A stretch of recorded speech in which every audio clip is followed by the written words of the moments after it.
චක්කවාලේසු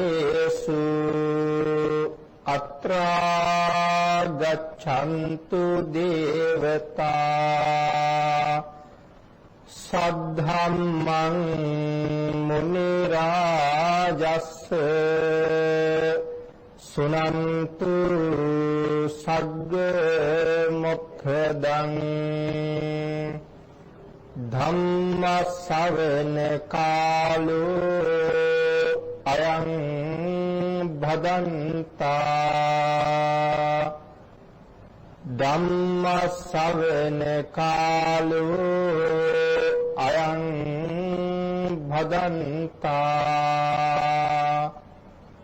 ධම්ම ශ්‍රවණ කාලෝ අයං භදන්තා. සද්ධර්ම ශ්‍රාවක කාරුණික ගුණගරුක බෞද්ධ පින්නතුනි, බොහොම ශ්‍රද්ධාවෙන් යුක්තව මේ සදී පැහැදී සූදානම් වෙන්නේ තථාගත ශාන්තිනායක සම්මා සම්බුදු පියාණන් වහන්සේ විසින් දේශනා කොට වදාළ අති උතුම් සූත්‍ර දේශනාවක්, මහා සමය සූත්‍ර දේශනාව.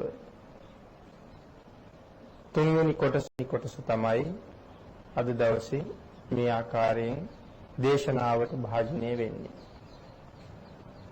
මුල් කොටස ශ්‍රවණය කළ නිසා මේ දේශනාවේ සම්බන්ධතාවයේ සියලු දෙනා තුළම තියෙන නිසා නැවත වතාවක් ආපහු කරුණු සිහිපත් කරමින් කාලයේ ඒ පැත්තට යොමු කරන්නේ නැතුව අපි සූත්‍ර දේශනාව ඉදිරියට සාකච්ඡා කරන්න උත්සාහ කරමු. මේ මහා පිංකම සිද්ධ කිරීමෙන් ලැබෙන ආනිසංස ප්‍රමාණය මොනතරම් මහත්ඵලද මහානිසංසදායකද යන කාරණාවත් අපි මුල් දවසේ සාකච්ඡා කරන්න යෙදුණා. මහා සමය සූත්‍රයට හේතු වෙච්ච නිධාන කතාව සහ බොහොම කෙටියෙන් අට කතාව තුල අන්තර්ගත විස්තරය අපි මූලික දේශනා දෙකේම සාකච්ඡා කරමින් අද දවසේ සූත්‍ර දේශනාවම ආරම්භ කරන්න තීරණය කළා. මේ සූත්‍ර දේශනාව හරියටම දේශනා කරනවා නම් සූත්‍ර දේශනා 7කුත්, ජාතක කතා 5කුත්, තවත් අට කතාවක් සහ ටීකාවක් සාකච්ඡා කරන්න අවශ්‍යයි. මහා සමය හරියටම තේරුම් ගන්න නම් ඊතරම් බොහොම ගැඹුරුයි, අති දීර්ඝයි මේ දේශනාව. නමුත් මේ දේශනාව ආරම්භ වෙන හේතුව සහ මූලික කාරණාව විශේෂයෙන් දසදහසක් සක්වලවල් වලින් දෙවිවරු මේ සක්වලට පැමිණෙන්නේ විශේෂයෙන් රහත් භාවය ලබාගත් විශේෂ රහත් භාවයක් ලබාගත් භික්ෂුන් වහන්සේලා බුදුරජාණන් වහන්සේ සමග 500ක් දෙනා වහන්සේ දැක ගන්නයි මේ දෙවි දේවතාවුන් වහන්සේලා රැස් වෙන්නේ. එවනම් මේ දේශනාව ආරම්භ වෙන්නේ සුද්ධාවාස කායික රහත් වෙච්ච බ්‍රහ්ම රාජු 4 දෙනෙක්. මේගොල්ලෝ රහතන් වහන්සේලා. මේ රහතන් වහන්සේලා 4 නම යම් දවසක සමාපත්තියකට සමවදිනවා. සමහර වෙලාවට මේ සමාපත්තියට සමවැදුනේ භාග්‍යවතුන් වහන්සේ බුද්ධත්වයේ ලබාපු දවසේම වෙන්නත් පුළුවන්. එහෙම නැත්නම් පළවෙනි ධර්ම දේශනාව, මංගල ධර්ම දේශනාව සිදු කළ වෙලාවෙ වෙන්නත් පුළුවන්. මොකද අති දීර්ඝ ආයුෂ. ඒ නිසා ඒගොල්ලන්ට ඒක සාමාන්‍ය කාලයක්. අදහස් කරලා අරමුණු කරලා තමයි මේ අය සමාපත්තියට සමවදින්නේ. මේ මහා සමයට අපි සම්බන්ධ වෙනවා. සෑම බුද්ධ ශාසනයකම තියෙන මේ ආශ්චර්යමත් දේශනාව. මේ මහා සමයට අපි සම්බන්ධ වෙනවා කියලා තීරණය කරලා තමයි සමාපත්තිය වලට සමවදින්නේ. ඉතින් මේ තීරණය නිසා මහා සමය ආරම්භ වෙන කාලවකවානු වෙනකොට උන්වහන්සේලා සමාධියෙන් අවදි වෙනවා. සදාහන් කරනවා සමාධියෙන් අවදි වෙලා බලහම මේ සියලුම ධර්ම ලෝක දාන වළඳුවාට පස්සේ දානශාලාව වගේ කියලා. දානි වළඳුවාට පස්සේ දානශාලාවේ කවුරුවත් නැහැ. එහෙනම් සියලුම බ්‍රහ්ම ලෝක හිස්. ඒ නිසා කල්පනා කරනවා කොහෙද ගියේ? මේ සියලු දෙනා වහන්සේලා කොහෙද ගියේ? ඒ බලනකොට තමයි දැනගන්නේ මහා සමය ආරම්භ වෙලා. දැන් අපි එතෙන්ට යන්න ඕනේ. ඒ වුණාට දැන් අපි එතෙන්ට අයිති නැහැ. ප්‍රමාද වෙලානේ. දැන් අපි එතෙන්ට අයිති නැහැ. ඒ නිසා මෙතෙන්ට යන්නත් බෑ. ඒ සක්වලවල් 10000ක ඉන්න දෙවිවරු සහ බ්‍රහ්ම රාජයෝ එක සක්වලකට බැහැගත්තාම යන්න කොහෙවත් ඉඩක් නැහැ. ඒ නිසා මේ 4 දෙනා කල්පනා කරනවා අපි එතෙන්ට විශේෂයෙන් යන්න ඕනේ. නිකම්ම ගිහිල්ලා බෑ. යම් තැනකට ඇතුළත් කරගන්න අවශ්‍ය පිරිස එතෙන්ට ඇතුළත් කරගත්තට පස්සේ වෙන කෙනෙකුට එතෙන්ට එන්න දෙන්නේ නැහැ. එන්න අවසර නැහැ. නමුත් විශේෂ යමක් අරන් ආවොත්, විශේෂ හසුන්පතක්, විශේෂ පණිවිඩයක් අරන් ආවොත් එයාට එන්න ඉඩ තියෙනවා. ඒ නිසා මේගොල්ලෝ තීරණය කරනවා අපි මෙතෙන්ට නිකන් ගිහිල්ලා බෑ. අපි මෙතෙන්ට විශේෂයෙන් යමු. අන්න ඒ එන්න ලෑස්ති වෙන වෙලාවේ මේ 4 දෙනා තීරණය කරනවා අපි භාග්‍යවතුන් වහන්සේ වර්ණනා කරන්න ඕනේ. ළඟට ගිහිල්ලා භාග්‍යවතුන් වහන්සේ වර්ණනා කරලා වැඳලා අපි ආපු බව දැනුවත් කරමු. ඉතින් දැනුවත් කරලා අපි ඇතුළට යමු. එතනින් තමයි මහා සමය ආරම්භ වෙන්නේ. සක්වලවල් 10000කින් බොහෝ සෙයින් රැස් වෙන්නේ මේ විශේෂ වූ භික්ෂුන් වහන්සේලා 500 දැක බලා ගන්න. ඉතින් උන්වහන්සේලා විශේෂ වෙන්නේ ඇයි කියන කාරණාව අපි මුලින් සාකච්ඡා කෙරුවා. මොන තරම් ආශ්චර්යමත්ද? දවසේ පැය 24ම භාග්‍යවතුන් වහන්සේගේ එක වචනයක් අහක දාන්න නැතුව ජීවිතේ ගෙවන අය. ඉතින් එහෙම අය තමයි මහා සංඝ කියලා කියන්නේ. භාග්‍යවතුන් වහන්සේගේ දේශනාවේ එක අල්ප මාත්‍රයක් අහක දාන්නේ මුළු පැය 24ම. නම් මුළු ජීවිත කාලෙම එහෙමයි. ඉතින් මේ 4 දෙනා තවත් සුවිශේෂී මේ 500 දෙනා 500 දෙනාම ඔටුනු පලන් රජවරු නිසා. බොහෝසෙයින් රැස්වුණා කියලා සඳහන් කරනවා සුළු පිරිසක් නෙවෙයි. මේ රැස්වෙන පිරිස සුළු පිරිසක් නෙවෙයි. මෙතනට ආපුමති බ්‍රහ්ම රාජයොත් ඉන්නවා. සම්බන්ධ වෙච්ච නැති අය. ඒ තමයි අසංග සත්වයේ අය සම්බන්ධ වෙන්නේ නැහැ. මොකද උන්වහන්සේලා ගාව හිත නැහැ. හිත නැති බඹලෝ අය සම්බන්ධ වෙන්නෙත් නැහැ. රූපාවචර බ්‍රහ්ම ලෝකවල ඉන්න අය සම්බන්ධ වෙන්නෙත් නැහැ. හිත තියෙනවා රූප නැහැ. ඒ අය සම්බන්ධ වුණෙත් නැහැ කියනවා. ඊට අමතරව විවිධ සමාපත්තීන්ට සමවැදිච්ච අය සම්බන්ධ වෙන්නේ නැහැ. මාර්ගඵලලාභී අනාගාමී රහත් වෙච්ච සමාපත්තීන්ට සමවැදිච්ච අය උන්වහන්සේලා දන්නේ නැහැ මොකවත් ලෝකෙ කෙරෙනවද නැද්ද කියලා. මේ සමාපත්තියට බැහැගෙන ඉන්න නිසා. ඒ නිසා උන්වහන්සේලා සම්බන්ධ වෙන්නේ නැහැ. අසංග සත්‍යය සහ අරූප ලෝකවල අය හැර සමාපත්තියට සමවැදිච්ච දිව්‍ය බ්‍රහ්ම රාජ්‍යය හැර මේ සක්වලවල් 10000ක මෙතෙන්ට පැමිණිච්ච නැති කෙනෙක් නැහැ කියලා තමයි සඳහන් කරන්නේ. ඉතින් භාගතුන් වහන්සේ පැහැදිලි කරනවා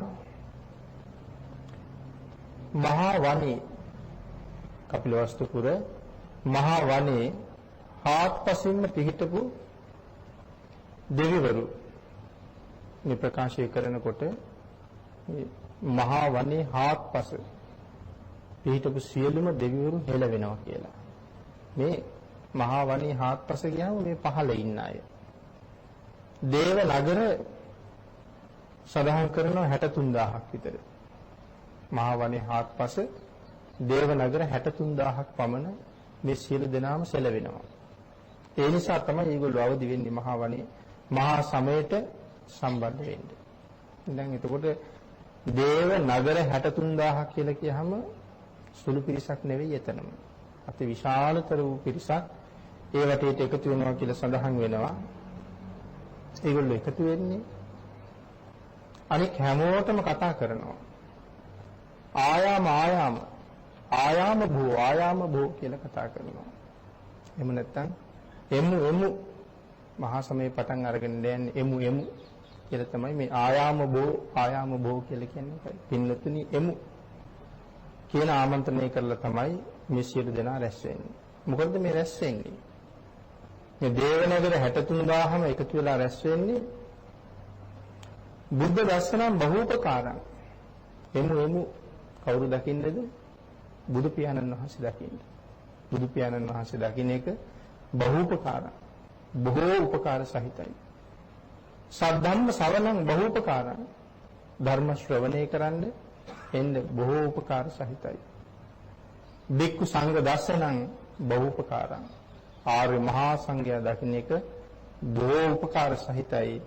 ඒ නිසා සියලු දෙනාම එමු කියලා තමයි මේ වෙලාවට මේ ඉස්සල්ලාම මහා වනේ හාත්පස දේව නගරවල අය මෙතෙන්ට සහසම්බන්ධ වෙනවා කියලා සඳහන් කරනවා. එතකොට මේ පිරිස ව්‍යාප්ත වෙලා හිටපු ප්‍රදේශය පිළිබඳවත් මේ දේශනාවේ සඳහන් කරනවා.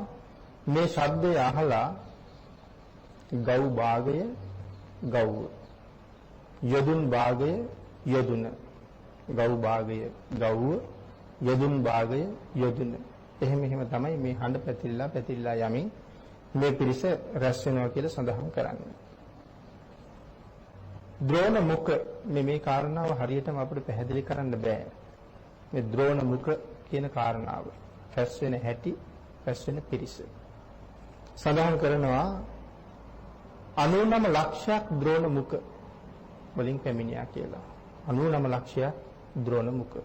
ඊළඟට සඳහන් කරනවා 96 කෝටි ලක්ෂයක් පතුන් කියලා සඳහන් කරනවා.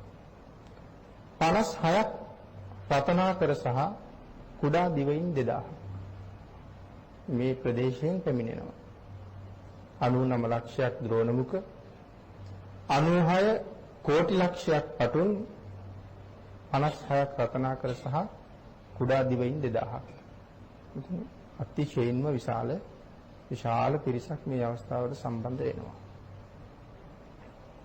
ඊට අමතරව 10000ක් සක්වල සියලුම තැන්වල ඉන්න අය එකතු පාදා වෙලා තියෙනවා. මෙතන දේව කියන මේ ශබ්දයෙන් අපි කතා කරන දෙවියන්ට විතරක් නෙවෙයි මේ දේව කියලා කියන්නේ. මෙතන යක්ෂයෝත් ඉන්නවා, නාගයෝත් ඉන්නවා, සුපර්ණයෝත් ඉන්නවා, ගන්ධබ්බයෝත් ඉන්නවා, දේව සහ බ්‍රහ්ම කියන අයත් ඉන්නවා. මෙතන මේ යක්ෂ කියලා කියවට අපි හිතාගෙන ඉන්න යක්ෂ නෙමෙයි. මේ යක්ෂයෝ ආත්පසින් දිලිසෙනවා මේගොල්ලෝ. දිලිසෙනවා, බැබලෙනවා මේ අය. නාග එහෙමයි. එහෙම අය තමයි මේ රැස් වෙලා තියෙන්නේ. ඒ නිසා තමයි මේ සියලු දෙනාටම මෙතන මේ දේව කියන නම එකතු කරලා තියෙන්නේ. නමුත් දේව කියන නමින් සඳහන් කරුවාට යක්ෂ, නාග, සුපර්ණ, ගන්ධබ්බ කියන මේ සියලු දෙනාම මෙතන අන්තර්ගතයි කියලා සඳහන් කරනවා. ඊළඟට දේශනා සඳහන් කරනවා කොයිතරම් පැමිණෙනවද මහා වනේ ඉඳලා, එහෙම නැත්නම් මේ සක්වලේ මේ මහ පෘථුවියේ ඉඳලා බඹලෝ දක්වාම මේ පිරිස රැස් වෙනවා. මේ පෘථුවියේ ඉඳලා බඹලෝ දක්වා. මේ බඹලෝ දක්වා කියලා කියහම අපිට හිතන්න බෑ දැන් මේ බඹලෝ කොහෙද තියෙන්නේ කියලා. අට කතාවේ තියෙන උදාහරණයක්. හිතලා බලන්නකෝ කොහොමද කියලා. ලෝවා මහපාය. අපි හැමෝම දන්නවා. ලෝවා මහපාය වගේ කූටාගාර 7ක්. ඒ කියන්නේ ලෝවා මහපාය වගේ 7 ගුණයක් විශාල ගලක් බඹලොවට ගෙනහිල්ලා බඹලොවදී ඇතෑරියොත් ලෝවා මහපාය වගේ 7 ගුණයක් විශාල ගලක් බඹලොවට ගෙනහිල්ලා බඹලොවදී බිමට අතහැරියොත් ඒ ගල මනුස්ස ලෝකෙ බිමට වැටෙන්න මාස 4ක් යනවලු.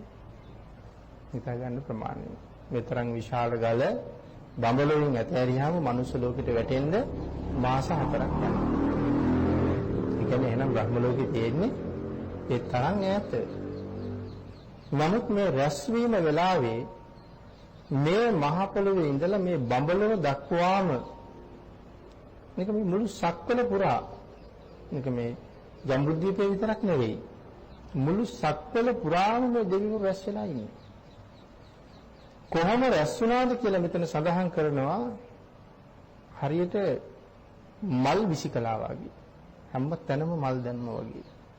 උඩ ඉඳලා මේ පිරිසට බඹලවට උඩ ඉඳලා අබෑට දැම්මොත් උඩින් ඒ අබෑට බිමට වැටෙන්නේ නැහැ කියලා කියනවා. මොන තරම් රැස්වීමක්ද? පල්ලෙහා ඉඳලා දුමක් ගැහුවොත් ඒ දුම මේ පිරිසෙන් එහාට යන්නේ නැහැ කියලා සඳහන් කරනවා. එකම පවුරක් වගේ රැස් වෙලා ඉන්නේ. ඉතින් ඒ ප්‍රමාණය සඳහන් කරනවා භාග්‍යවතුන් වහන්සේ ළඟ ඒගොල්ලෝ නැහැ. භාග්‍යවතුන් වහන්සේ ළඟට ලං වෙන්න බෑ. ඒ නිසා ඈතින් ඉන්නේ. භාග්‍යවතුන් වහන්සේට ඈතින් ඉන්නේ. නමුත් ළඟම ඉන්න අය ළඟම ඉන්න අතිශයින්ම මහේසාක්‍ය දෙවිවරු. ඉතින් මේ දේව කියන වචනේ මුලින් සඳහන් කරනවා බ්‍රහ්ම දේව හැමෝම අන්තර්ගතයි. මේ ළඟම ඉන්න අයත් අපි දැක දන්නවනේ ඉදිකටුවක් අරගෙන කඩදාසි කොලයකට ඉදිකටුවෙන් විද්දොත් ඉදිකටුව අයින් කරාම තියෙන සිදුරේ ප්‍රමාණය අපිට අමුතුවෙන් කියන්න අවශ්‍ය නැහැ. මෙන්න මේ ඉදිකටු සිදුරට මේ මහේශාක්‍ය බ්‍රහ්ම රාජවරු 10ක් බහිනවා කියලා සඳහන් කරනවා. නිකම්ම ඒගොල්ලන්ගේ ඇඟේ ප්‍රමාණයෙන්ම නෙමෙයි සක්වල පිරීලා තියෙන්නේ. ඉදිකටු සිදුරකට මහේශාක්‍ය බ්‍රහ්ම රාජයෝ මහේශාක්‍ය දෙවිවරු 10ක් බැහැ ගන්නවා. ඒ 10ක් බැහැලා ඉන්නේ භාග්‍යතුන් වහන්සේ ළඟ. භාග්‍යතුන් වහන්සේගේ ටික එහාට යන්න 20ක් 30ක් 40ක් 50ක් තවත් ඈතට යනකොට එක ඉදිකටු සිදුරකට දෙවිවරු 60ක් බහිනවා කියලා සඳහන් කරනවා. ඉතින් මේකෙන් අපිට ලොකු පණිවිඩයක් තියෙනවා. මේගොල්ලෝ මොන තරම් නිහතමානීද? අපි වාහනයක ගමනක් යන්න ගිහිල්ලා හරියට සීට් එකේ ඉඳ ටිකක් මදි වුණොත් අපි සමහරට අමනාප වෙලා බහැලා යනවා. මේ ඉඳ නැතුව යන්න කිව්වේ කියලා. නමුත් මේ අපි වාගේ අය ගැනද මේ කතා කරන්නේ? දැන් මේ මහේශාක්‍ය බ්‍රහ්ම රාජ්‍ය සමහරවිට මෙතන රහතන් වහන්සේලා අනාගාමීන් වහන්සේලා මෙහෙම අය මෙතන ඉන්නේ. තමන්ගේ ශරීරේ චූටි කරගෙන ඉතින් ඉදිකටු සිදුරකට 10ක් බැස්සලා කියහම මේ කය මොනතරම් චූටි කරන්නද? ඉදිකටු සිදුරකට සමහරවිට රෝල් කැලි 10ක්වත් දාන්න බැරි තරම්. කය ඊටාම කුඩා කරගෙන තමයි ඉතින්ට බහැලා ඉන්නේ. ඉතින් එතකොට එහෙම සිදුරට ඈතට යන්න 30ක් විතර බැහැගත්තා කියලා කියහම මෙහෙම කුඩා වෙවි බහැලා තමයි මේ දුමක් ගැහුවොත් දුමවත් යන්නේ නැති වෙන්න පිළිලා තියෙන්නේ. ඒ තරම් අසීමාන්තික රැස්වීමක් මේක. ඊළඟට සඳහන් කරනවා භාග්‍යවතුන් වහන්සේ කවුරුවත් නැහැ. මහේශාක්‍ය බ්‍රහ්ම රාජයන්ට ටික ඉඩ තියෙනවා. එහෙනම් ඒගොල්ලන්ට එන්න ටික ඉඩ තියෙනවා. පිරිස කොච්චර හිර වෙලා පිරීලා හිටියත් රජ්ජුරු වෙනවා කියලා කිව්වොත් කොච්චර පිරීලා හිටියත් ඉඩ හම්බ වෙනවා. ඒ වගේ මේ මහේශාක්‍ය බ්‍රහ්ම රාජවරු වෙනකොට ඒගොල්ලන්ට ඉඩ හම්බ වෙනවා කියලා සඳහන් කරනවා. සුද්ධාවාස කායික බ්‍රහ්ම රාජවරු 4 දෙනෙක් තමයි ඊළඟට එන්න මුල පුරන්නේ කියලා අපි සඳහන් කළා. එහෙනම් සුද්ධාවාස කියලා කියන්නේ අවිහාතත්ව සුදස්සි අකනිට්ඨක සුද්ධාවාස 5යි. මේ බ්‍රහ්ම ලෝක 5ෙම ඉන්නේ සියලු දෙනාම රහතන් වහන්සේලා. බ්‍රහ්ම ලෝක 5ම ඉතා දීර්ඝ කාලීන ආයුෂ තියෙන මහා කල්ප ගණන් ආයුෂ තියෙන බ්‍රහ්ම රාජ්‍යය තමයි මේ සුද්ධාවාස වල ඉන්නේ.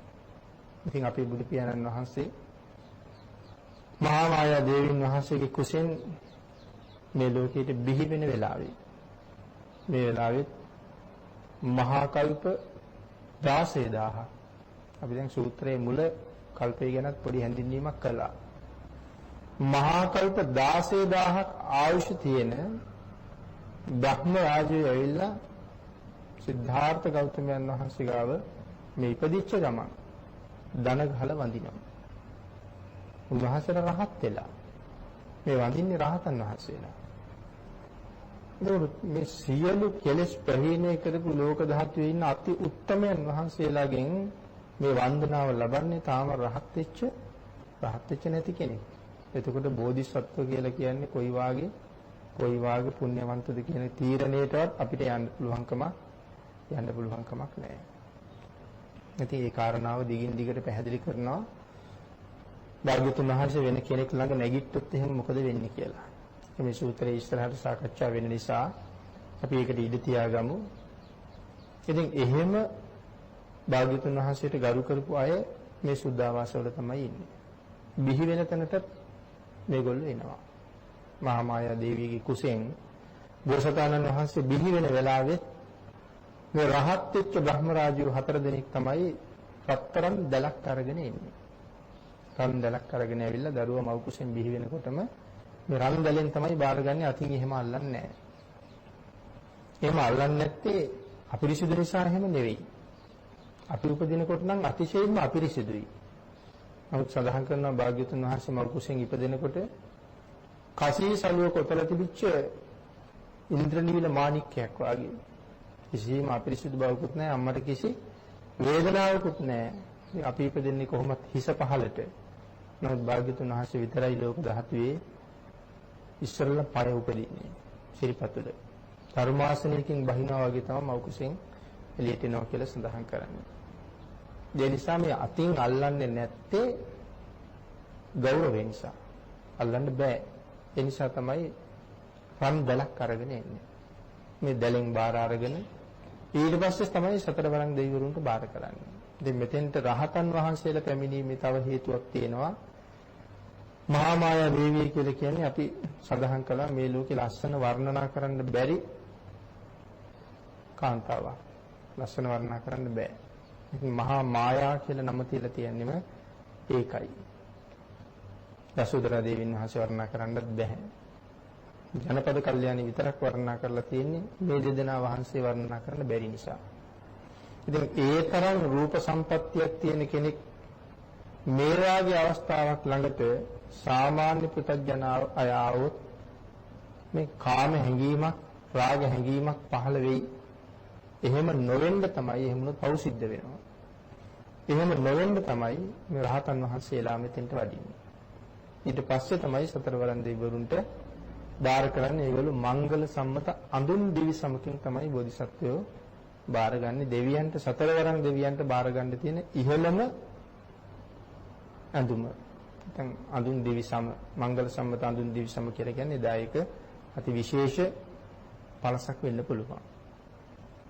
ඊට පස්සේ සතරවරන් දෙවියන්ගේ අතින් තමයි ශාක්‍ය රජදරුවන්ගේ අතට ලැබෙන්නේ. ඒගොල්ලෝ අති පිරිසිදු ධවල වස්ත්‍රයකින් බාරගත්ත කියලා සඳහන් කරනවා. ඊයින් පස්සේ තමයි මහ පුතුලිය ස්පර්ශ කරන්න සූදානම් වෙන්නේ. ඒ වෙලාවේ තමයි මේ සක්වලවල් 10000 දිහා බලන්නේ. සක්වලවල් 10000 මව් කුසෙන් එළියට එනවත් එක්කම ග්‍රහණය කරගන්නවා. මව් කුසෙන් බිහි වෙනවත් එක්කම මේ සක්වලවල් 10000ම බෝසත් කුමාරයාට නතු වෙනවා.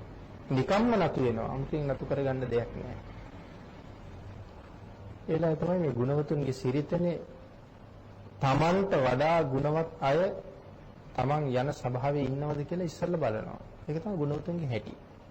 මෙතෙන්ට ආවත් ගුණවත් කෙනෙක් මෙතෙන්ට ආවම ඉස්සෙල්ලාම බලන්නේ මේ පිරිස අතර මට වඩා ගුණවත් අය කොච්චර ඉන්නවද?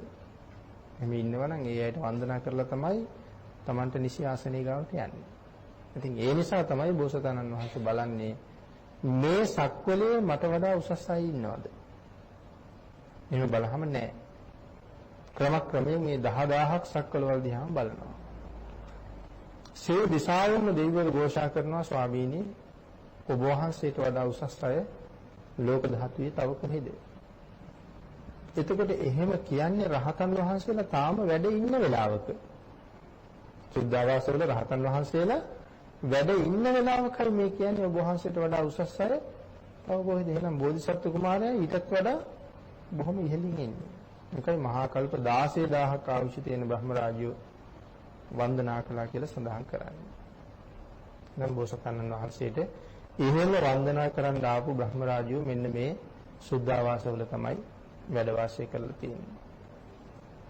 මේ මහරහතන් වහන්සේලා 4 ඒගොල්ලෝ පංචවසීතාවයෙන් කල්පනා කරනවා අපි මෙතෙන්ට යන්නේ කොහොමද? මෙතෙන් යන්න එන්න ක්‍රමයක් නැති නිසා තමයි තීරණය කරන්නේ අපි ආව බව මේ සියල්ලෝම දැනගන්න ඕනේ. මේගොල්ලන්ට බ්‍රහ්ම ලෝකෙන් එළියට බහින්න පුළුවන්. නමුත් පිරිස අතරින් භාග්‍යවතුන් වහන්සේ ගාවට යන්න තමයි බැරි වෙන්නේ. ඒ නිසා අපි ආපු බව මේ සියල්ලෝම දැනගන්න ඕනේ. දැන් කොහොමද සියල්ලටම මේගොල්ලෝ ආපු බව දැනුවත් කරන්නේ? දැන් දන්නවනේ පිළිලා ඉන්නේ පිරිස කොච්චරද කියලා. මේ සියලු දෙනාට මේක එක්කෙනාට පණිවිඩයක් යවන්න දහවලා ආවා කියලා. එහෙනම් පණිවිඩයක් යවන්න බෑ. ඒ නිසා මේ ඇවිල්ලා පෙරදිගින් බැහැ ගන්නවා එක්කෙනෙක්. 4 දෙනා 4 පැත්තෙන් බැහැ ගන්නවා. එකපාරම භාග්‍යතුන් වහන්සේ ගාවට යනවත් නෙවෙයි. මොකද මේගොල්ලන්ට එකපාරම ගිහිල්ලා භාග්‍යතුන් වහන්සේ ගාව පහළ වෙන්න බෑ. එහෙම ශක්තිය නැහැ. භාග්‍යතුන් වහන්සේ ගාව ළඟ ගිහින් ඉස්සරහ පහළ වෙන්න ශක්තිය නැහැ. එතෙන්ට එන්න ඕන ක්‍රමයෙන්. නමුත් අපි ආවා කියන එක දැන් මේ සියල්ලන්ට දැනුවත් කරන්න ඕනේ. ඒ නිසා සඳහන් කරනවා මේ පෙරදිගින් බහගන්න බ්‍රහ්ම රාජයා නීලකසිනියට සමවදිනවා කියලා. මොකද මේ නීලකසිනියට සමවදිනවා කියලා කියන්නේ? පෙරදිගින් බැහැගෙන මේ සියලුම දෙව් පිරිස සක්වල පුරා බඹලව දක්වා පැතිරලා ඉන්න සියලුම දෙව් පිරිස නිල් පාටින් වහනවා. නීලකසිනියට සමවදිනවා කියලා කියන්නේ. එතකොට හිතන්න ඕනේ මේ බ්‍රහ්ම රාජයා සුළුපටු කෙනෙක්ද? නිකන් අර නිල් පාට ආලෝකයක් අපි මේ විදුලි ආලෝකයක් ෆ්ලෑෂර් ලයිට් එකකින් විදුලියක් නිල් පාට එළියක් යවුවා වගේ වහනවා කියලා නෙමෙයි සඳහන් වෙන්නේ. තනිකරම ලෝකයේ තියෙන ඉහළම වස්ත්‍රයක්. මේ වස්ත්‍රයේ මතු පිට සම්පූර්ණ නිල් මණික් වලින් අතුරලා තියෙන සම්පූර්ණ වස්ත්‍රයම. මෙන්න මෙවන් වස්ත්‍රයකින් මේ මුළු දිව්‍ය පිරිසම වැහුවා වගේ ආලෝකයක් තමයි පතුරන්නේ. නිල් මණික් වලින් වැහුවා වගේ ආලෝකයක් තමයි උදාහරින්නේ. ඉතින් සියලුම දේවගණයා මේ ආලෝකයෙන් වැහෙනවා. ඒ කියන්නේ එතකොට හිතන්න වෙනවා මේ ඉන්න සියලු පිරිසම වහන්න පුළුවන්. ඒ කියන්නේ ඒ අයට වඩා බොහොම උසස් වෙන්න පුළුවන් මේ 4 දෙනා. ඉතින් එතකොට දැනගන්නවා හැමෝම අහවල් බ්‍රහ්ම රාජයා ඇවිල්ලා කියලා. හැබැයි ඉතින් මේ සියලු දෙනාම ආලෝකයෙන් වහනවා මිසක් මේ ආලෝකයේ භාග්‍යතුන් වහන්සේ ගැන අහලකටවත් එන්නේ නැහැ. එහෙම එන්න බෑ. භාග්‍යතුන් වහන්සේගේ බුද්ධ රශ්මිය තරම් ප්‍රබල නෑ ඒ කිසි ආලෝකයක්. ඒ නිසා භාග්‍යතුන් වහන්සේ ළඟට එන්නේ නෑ. නමුත් දේවගණයා සියලු දෙනාම ආලෝකයෙන් වහනවා. ඊළඟට අනිත් පැත්තෙන් ඇවිල්ලා බහ ගන්නවා තවත් දිව්‍ය රාජයෙක් දකුණු පැත්තෙන් එයා සමවදින්නේ පීත කසිනේට. මෙයා ආව බව කියලා ඉවරුණාට පස්සේ මෙයා පීත කසිනේට සමවැදලා මේ බ්‍රහ්ම රාජයන් වහන්සේ මුළු සියලුම දේවගණයා රත්තරන් පාට එළියකින් වහනවා. තනිකරම ඝන රත්තරන් සලුවකින් වැහුවා වගේ තමයි වහන්නේ. නිකන් මේ ආලෝකයේ බලහම නිකන් ඝනකම් සහිතයි වගේ. නිකන් එළියක් වගේ නෙමෙයි. එහෙම ආලෝකයෙන් තමයි වහලා දාන්නේ. රත්තරන් පාටින්. අනිත් බ්‍රහ්ම රාජයා බටහිර පැත්තෙන් බැහැ ගන්න කෙනා උන්වහන්සේ ලෝහිත කසිනේට සමවදින්නේ. දැන් මුළු දේවගණයම රත්තරන් පාටින් වහලා ඉවරලා මමත් ආවා කියලා සියලු දෙනාට දැනුවත් කළාට පස්සේ උන්වහන්සේ ලෝහිත කසිනේට සමවැදලා මේ සියලු දෙනාම රතු පළසකින් වැහුවා වගේ සියලු දෙනාටම මේ ආලෝකය පතුරවනවා. ඉතින් මේ හැම වෙලාවෙම මේක හිතේ තියෙනවනේ මේ බ්‍රහ්ම ලෝකයේ දක්වා නැත්නම් බඹලෝ ඉඳලා පෘථිවි තලයේ දක්වා කීව දුර අර මහ විශාල ගල මනුස්ස ලෝකෙට එන්න මාස 4ක් යනවා. මෙන්න මේ තරම් භූමියනේ වහන්නේ. එසේ මෙසේ භූමියක් එහෙම නෙවෙයි මේ ආලෝකයෙන් වහන්නේ. ඒක හොඳට අමතක නොකර මතක තියාගන්න ඕනේ. ඉතින් ලෝහිත කසිනේ වහලා දානවා. අනික් බ්‍රහ්ම රාජයා බටහිර පැත්තෙන් බැහැ ගන්නවා. ඕදාත කසිනේට සමවදිනවා. සුමන මල්. ඒ කියන්නේ සුදු මල්. ඕදාත කියන්නේ සුදු. ඕදාත කසිනේට සමවැදිලා සම්පූර්ණ මිශ්‍රය දෙනාම සුදු පාට රෙද්දකින් වැහුවා වගේ සුදු ආලෝකයෙන් මේ සියලු දෙනාම වහනවා. දැන් එතකොට 4 දෙනාම 4 පැත්තෙන් බැහැලා අපි ආවා. අපිත් සම්බන්ධ වුණා කියලා දැනුවත් කිරීම කරලා තියෙනවා. දැන් මේගොල්ලෝ භාග්‍යවතුන් වහන්සේ ගාවට වන්දනාවට යනවා. ගිහිල්ලා බුදු පියාණන් වහන්සේ ළඟ ගිහිල්ලා එකපාර පහළ වෙන්න බෑ කියලා සඳහන් කළා. භාග්‍යවතුන් වහන්සේට වන්දනා කරනවා. වන්දනා කරන්නේ විශේෂ ගාථා 4ක් මේගොල්ලෝ හදාගෙන යන්නේ. භාග්‍යතුන් වහන්සේට වන්දනා කරන්න.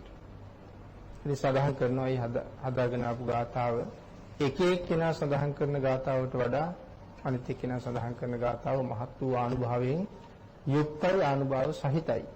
පළවෙනි බ්‍රහ්ම රාජයා අතකෝ දේවතා භගවන්තං අභිවාදිත්වා, මේ දෙවිවරු භාග්‍යතුන් වහන්සේ ළඟට ඇවිල්ලා අභිවාදිත්වා වන්දනා කරලා ඒක මන්තං අත්තංසු, ඒක මන්තං තිතාකෝ ඒකා දේවතා භගවන්තං සම්තිකේ ඉමං ගාතං අභාසී, වන්දනා කරලා ළඟ ඉඳගෙන එක බ්‍රහ්ම රාජේ භාග්‍යතුන් වහන්සේ ළඟ ඉමං ගාතං අභාසී, මෙන්න මේ ගාතාව සඳහන් කරනවා.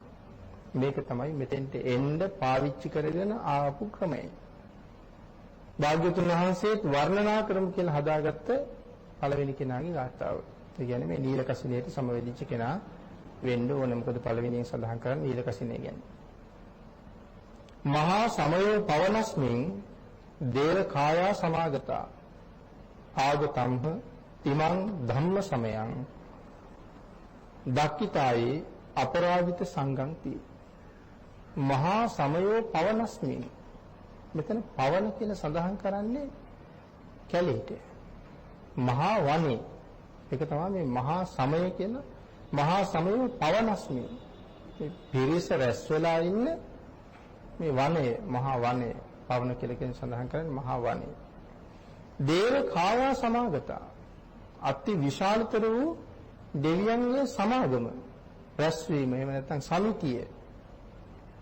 ආගතම්හ ඉමං ධම්ම සමයං, මේ ධර්ම සාකච්ඡාව ඇති වෙන මේ සමයට, මේ රැස්වීමට ආගතම්හ අපි පැමිණියා. එයි ආවේ දක්කිතායේ අපරාජිත සංඝම්පි, මේ අපරාජිත වූ සංඝයා වහන්සේ දැක ගැනීමත් සමගයි, දැක ගැනීමත් නිසයි අපි මේ සැපමේ. ආගතම්හ දක්කිතායේ අපරාජිත සංඝම්පි, අපරාජිත සංඝයා. ඉතින් මේ අපරාජිත සංඝයා කියලා කියන්නේ කිසිම හේතුවකින් කාටවත් පරාද නැහැ, අපරාජිතයි.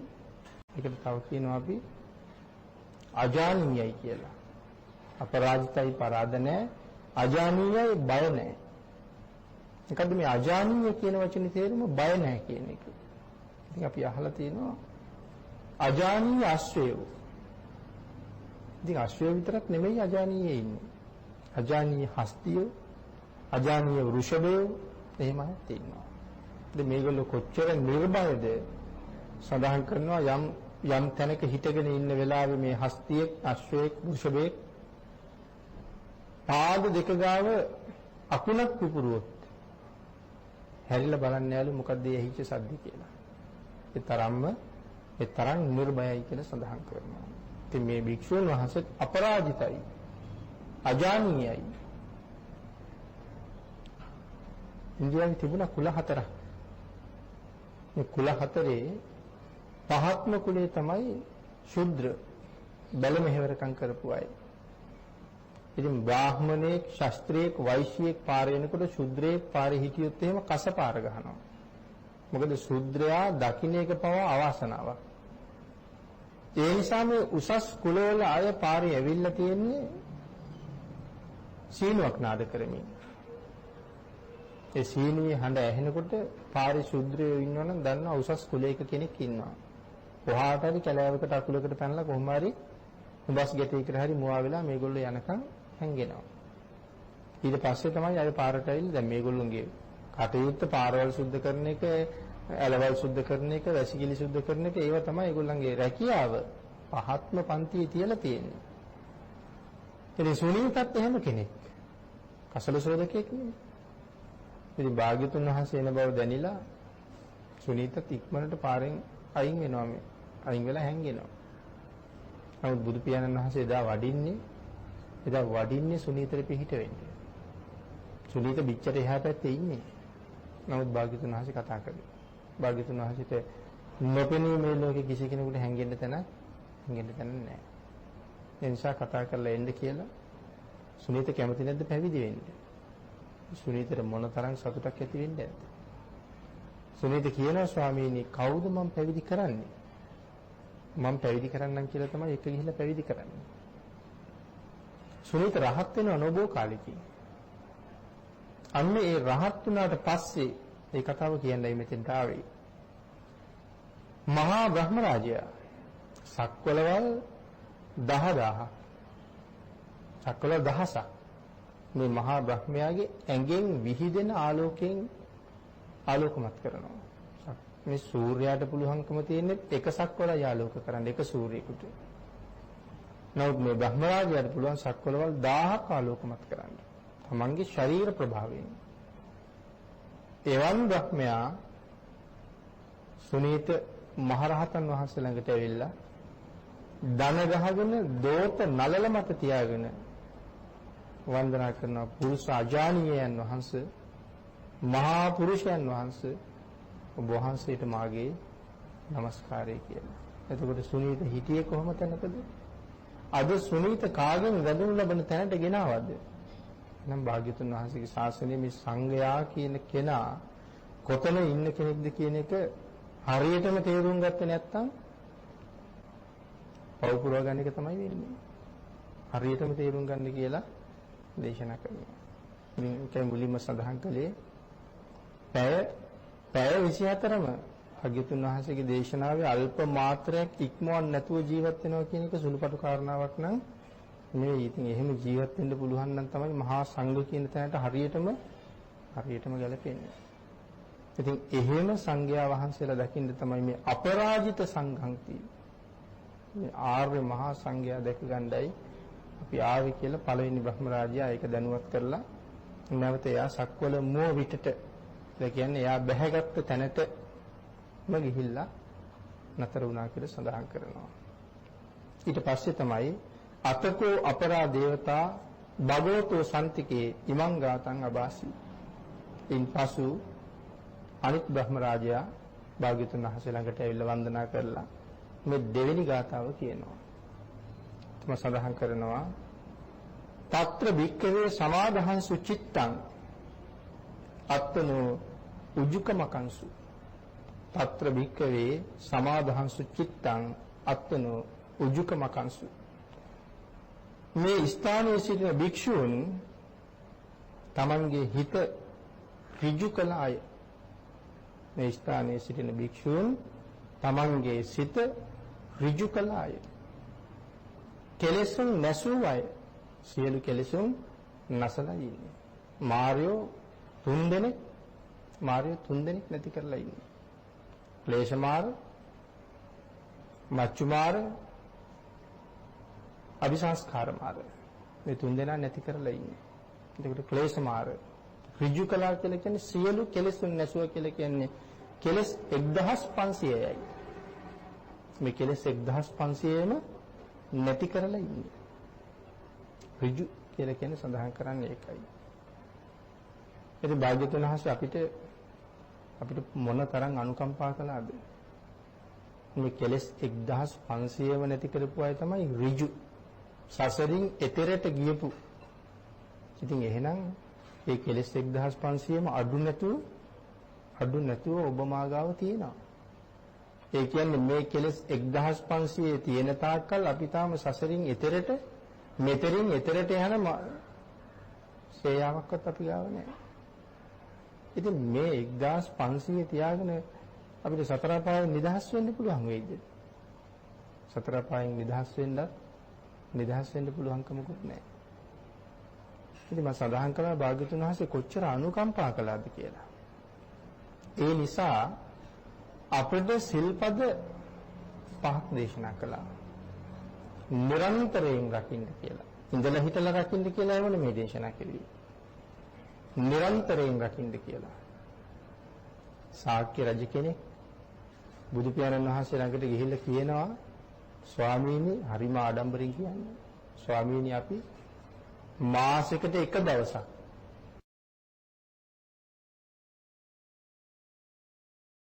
24 පැය අටසිල් රකින්නවා කියලා. හරි සතුටුයි යාර මාසෙකට එක දවසක් අටසිල් රකින්නවා. භාග්‍යවතුන් වහන්සේ මොකක්ද අහන්නේ? මහරජා මාසෙකට එක දවසක් අටසිල් රැකලා මේ ගොරබියන් සංසාරයෙන් එතර යන්න පුළුවන් නම් කමක් නැහැ කිව්වා. ඊට පස්සේ තමයි තීරණය කරන්නේ මුළු ජීවිතේම අටසිල්. ශාක්‍ය වංශිකේ මුළු ජීවිතේම අටසිල්. අපිට පුළුවන් ද මුළු ජීවිතේම? බැරි බව භාග්‍යතුන් වහන්සේ දන්නවා. ඒ නිසා දේශනා කළා 8ක් නෙමේ 5ක් රකින්න කියලා. 8ක් නෙමේ 5ක්. ඉතින් 5ක්වත් රකින්න අපි දක්ෂද කියලා තමයි හිතන්න වෙන්නේ. භාග්‍යතුන් වහන්සේ දේශනා කරන මේ දක්ෂයා එහෙම නැත්නම් ඥානවන්තයා අපි කතා කරන දක්ෂයා ගාව නෙවෙයි ඉන්නේ. අපි දක්ෂයි කියලා කතා කරන්නේ පිළිවෙලට විභාග ටික හොඳට පාස් කරලා නම් උපාධි දෙකක් තුනක් පාස් කරගන්න පුළුවන් වුණා නම් අපි හිතන්නේ ඒගොල්ලෝ ඒ දක්ෂ. ඒ භාග්‍යතුන් වහන්සේගේ ඥානය කියන තැන ඒගොල්ලෝ දක්ෂ නෙමෙයි. දක්ෂ වෙන්නේ අත්හරින්න පුළුවන් නම් මේ නිවන හොයාගෙන යන්න භාග්‍යතුන් වහන්සේ මොකද්ද දේශනා කළේ? අත්හරින්නනේ. නිවන හොයන්න අත්හරින්න ඕනේ. සබ්බ දුක්ඛං ජිනාති. සියලු දුක් දිනන්නේ සියලුම තණ්හාවල් අතහැරපු දවසට. තණ්හක්කයෝ සබ්බ දුක්ඛං ජිනාති. තණ්හාවෙන් නිදහස් වීම සියලු දුක් වලින් ජයග්‍රහණය කිරීමයි. එතකොට බුදු පියාණන් වහන්සේ අපිට එකපාරම දේශනා කළාද ගෙවල් දොරවල් යාන වාහන ඉඩකඩම් වතු පිටි මේ සේරම අතහරින්න කියලා. එහෙම භාග්‍යතුන් වහන්සේ දේශනා කරන්නේ නැහැ එකපාරම. අත්හරින්න හරි ලස්සනට භාග්‍යතුන් වහන්සේ අපට උගන්වලා තියෙන්නේ. ක්‍රමානුකූලව පිළිවෙලට. එහෙනම් නිවන් ලබන්න නම් අත්හරින්නම වෙනවා. එහෙනම් මොනවද අත්හරින්න කියන්නේ මේ සිල්පද පහත් එක්ක? පංචිල්පද පහ කියලා කියන්නේ අත්හැරීමක්. අපි හිතනවාද මේ පංචිල් ඇතුලේ අත්හැරීමක් තියෙනවා කියලා? මුළු ජීවිතෙම ප්‍රාණඝාතය අත්හරිනවා මම. බාණ්ඩ භාග්‍යතුන් වහන්සේ මොන තරම් මේ බුදු කෙනෙකුට හැර මේ අපිට දේශනා කරන්න පුළුවන් වෙයිද? අත්හැරීම උගන්වපු හැටි මුළු ජීවිතෙම ප්‍රාණඝාතය අත්හරිනවා. බුදු පියාණන් වහන්සේ ළඟ පොරොන්දු වුණා නම් ස්වාමීනි අද පටන් මම මගේ ජීවිතයේ හේතුවෙන්වත් ප්‍රාණඝාතය නම් කරන්නේ නෑ කියලා පොරොන්දු වුණොත් මේ ලෝකයේ දෙන්න තියෙන ධර්ම දානය ළඟට තියෙන ඊළඟ දානය සියලුම සත්වයන්ට අබය දුන්න කියලා සඳහන් කරන්නේ. ධර්ම දානයේ හැර මේ ලෝකේ මහා දාන පහක් තියෙනවා. මේ මහා දාන පහ තමයි පංචිල් කියලා කියන්නේ. එතකොට මේ මහා දාන පහ දෙන්න සල්ලි වියදම් කරන්න ඕනේද? අවශ්‍ය නැහැ. මේ මහා දාන පහ අපි ඕනම කෙනෙකුට මුදුන්පත් කරන්න පුළුවන් වෙන විදිහටයි භාග්‍යතුන් වහන්සේ දේශනා කළේ. එහෙමනම් පළවෙනි එකෙන් අත්හරිනවා ප්‍රාණඝාතය. දෙවෙනි එකෙන් අත්හරිනවා හොරකම. මගේ ජීවිතෙන් මම කවදාවත් අනුන්ගේ දෙයකට අත තියන්නේ නැහැ. මම අත්හරිනවා. තුන්වෙනි එකෙන් අත්හරිනවා කවමදාකවත් අනුන්ගේ කාම වස්තුන් පරිහරණය කරන්නේ නැහැ. අත්හරිනවා. එතකොට කොච්චර දක්ෂද ඒක අත්හරින්න පුළුවන් නම් මම දක්ෂෙක්. හරි ආඩම්බරයක් ඇති වෙනවා එතකොට. මුළු ජීවිතෙම මම අත්හරිනවා. අපි හරි අමාරුයි කියලා කියන්නේ. නමුත් මගේ ජීවිතෙන් අත්හැරලම දානවා බොරු කියන එක. කොච්චර දක්ෂද?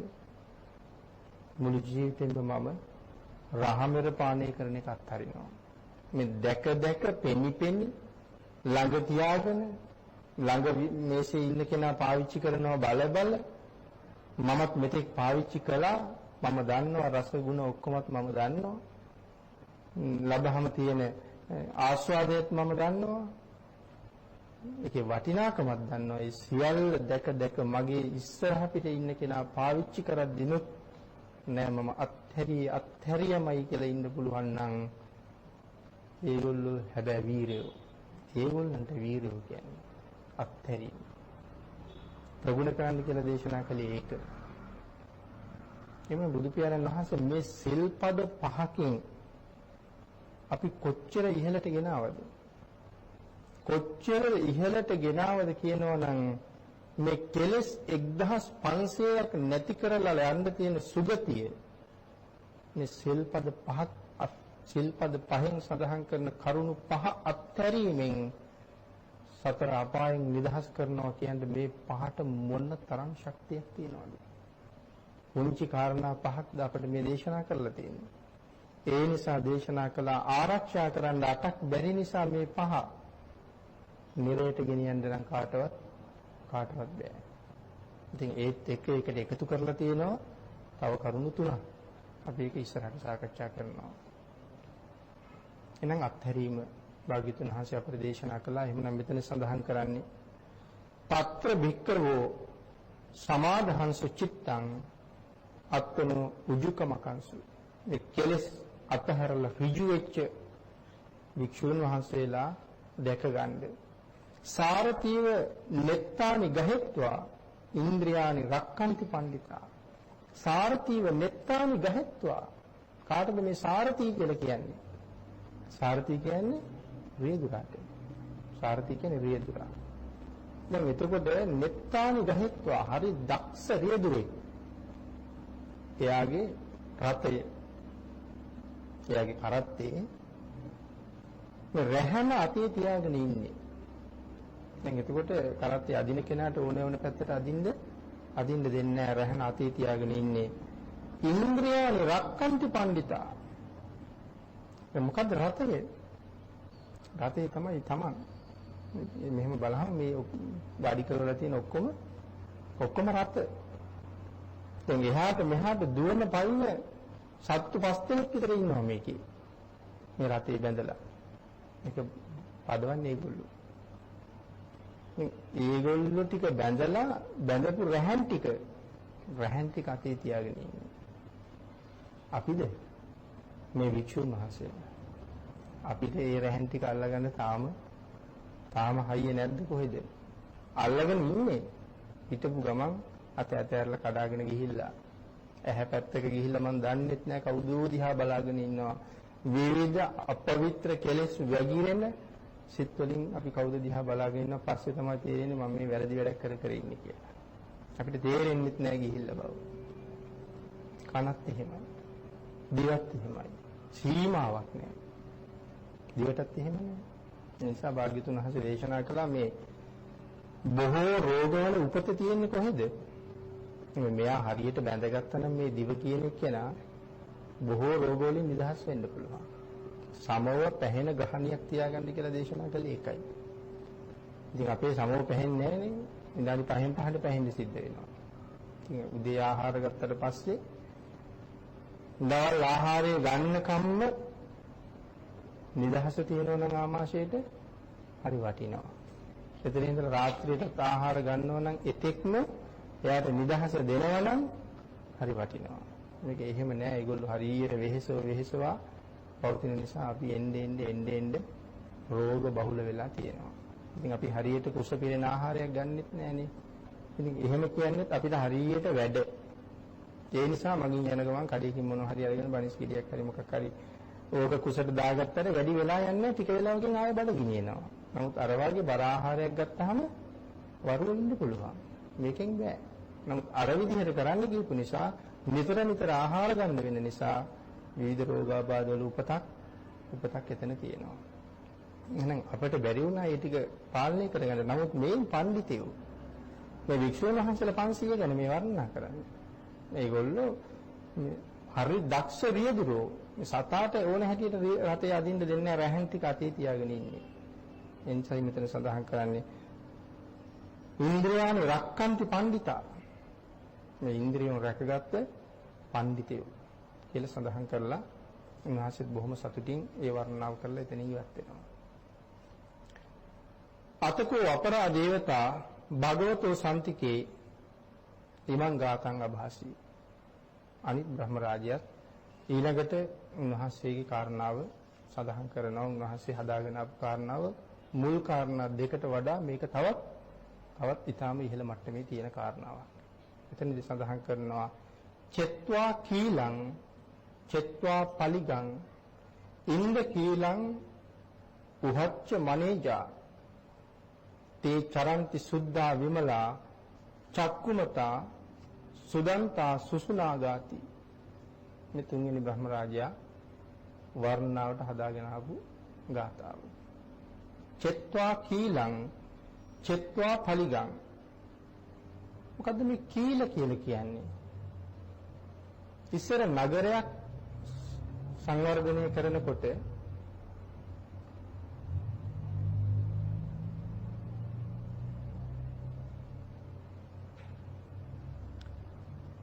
සංවර්ධනය කරනකොට පෙර අය සැලසුම් කරන නගරයක් සැලසුම් කරනකොට ඉස්සරලාම කණු 4ක් හිටවනවා. මේකට අපි පාවිච්චි කරනවා නම ඉන්ද්‍රකීල කියලා. යමක් ශක්තිමත් නම් අපි කියන්නේ මොකද්ද? ඉන්ද්‍රකීලයක් වගේ කියලා හොලවන්න බෑ. ඊටාම ශක්තිමත් මේ කණු 4. නගරේම වනසලා දැම්මත් මේ කණු 4 විනාශ කරන්න ලේසියෙන් බෑ. සඳහන් කරන උඩට අඩි 10ක් තියෙනවා නම් මේ කණුව යටටත් අඩි 10ක් තියෙනවා. ඕනෑම උපද්‍රවයකට ඔරොත්තු දෙන්නයි නගර සීමාව විනාශ වෙන්නේ නැහැ. ඕනෑම උපද්‍රවයකට විනාශ වෙන්නේ නොවි තියෙන්න තමයි මේ ඉන්ද්‍රකීල නගරේ 4 පොලේ හිටවලා තියෙන නගරයේ සැලසුම් කරන වෙලාවේ. අන්න ඒ වාගේ චෙත්වා කීලං චෙත්වා පලිගං. ඉන්ද්‍රකීල වගේ මේ භික්ෂුන් වහන්සේලාත් දැන් කාටවත් උන්වහන්සේලා හොලවන්න බෑ. මේ ලෝකේ කිසි කෙනෙකුට හොලවන්න බැරි තරම් ශක්තිමත්.